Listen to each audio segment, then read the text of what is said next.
Well, there's a new push to solve the biggest art heist in history. A Boston museum has doubled its reward to $10 million until the end of this year. Now, thieves made off with 13 masterpieces from the Isabella Stewart Gardner Museum 27 years ago.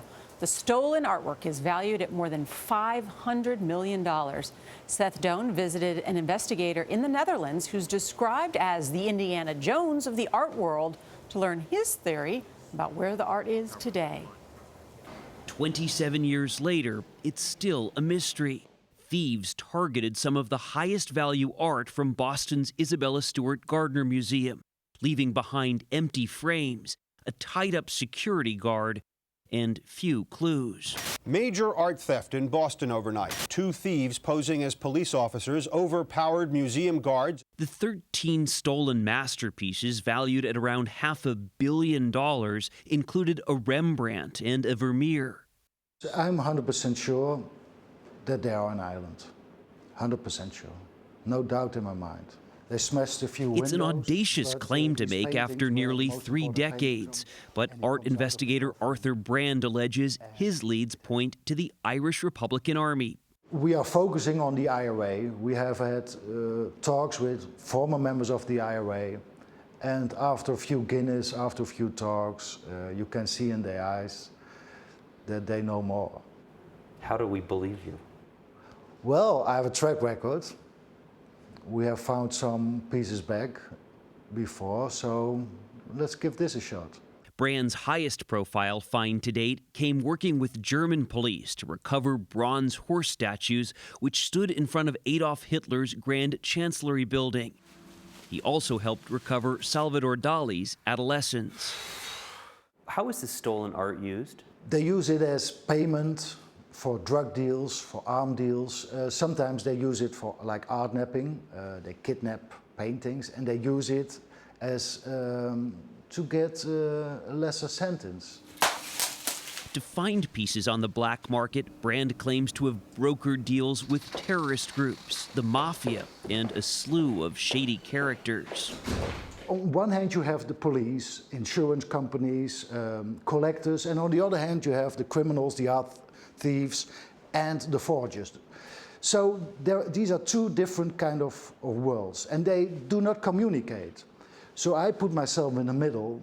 This was all damaged. Recently, he helped recover this art, which had been stolen from a museum in his native Holland. For the Netherlands, and especially for the town of Hoorn, these paintings are their history. This one is even worse. Ronald de Jager is restoring the damaged works. So to see it like this now is quite a change from when you first saw it. Yeah, I'm very happy with it. The paintings had been stolen in 2005 from the Westfries Museum in the quaint town of Hoorn. 11 years later, thanks to leads that Brand followed to Ukraine, 5 of the 24 pieces were returned with great fanfare. Oud Heerdig is now the museum director.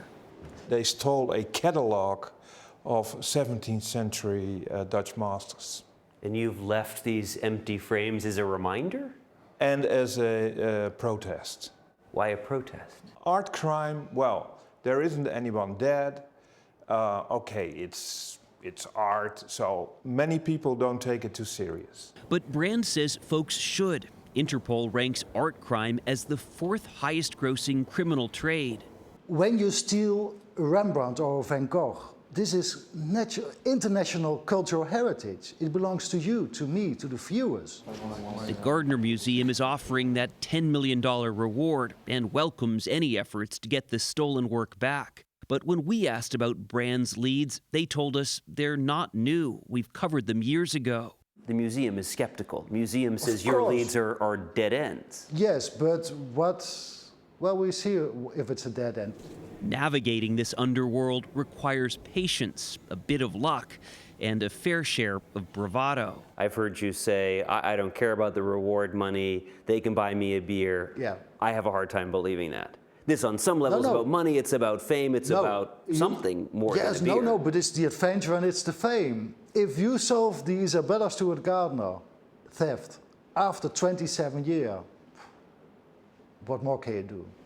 It's an irresistible challenge for what so far has been an unsolvable mystery. For CBS This Morning, I'm Seth Doane in the Netherlands.